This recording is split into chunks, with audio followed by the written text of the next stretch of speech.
ಉದ್ಘಾಟನೆ ಸಮಾರಂಭದಲ್ಲಿ ಕೂಡ ಒಬ್ಬ ಸಾಮಾನ್ಯ ಆಟೋ ರಿಕ್ಷಾ ಚಾಲಕನ್ನು ಕೂಡ ಕರೆದು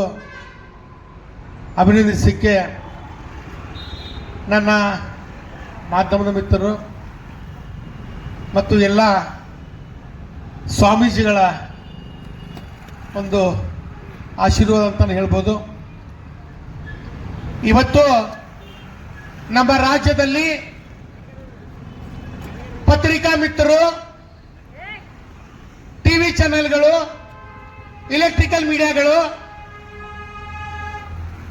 ಇವತ್ತು ಇವಿಲ್ಲದೆ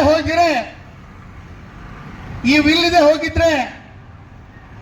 ನಮ್ಮ ದೇಶ, ರಾಜ್ಯ, ಜಿಲ್ಲಾ, ಗ್ರಾಮ, ತಾಲೂಕು ಮಟ್ಟದಲ್ಲಿ, ಜಿಲ್ಲೆ ಮಟ್ಟದಲ್ಲಿ ಒಬ್ಬರಿಗೊಬ್ರು ಅಲ್ಲೋಲ ಕಲ್ಲೋಲ ಆಗುವಂತ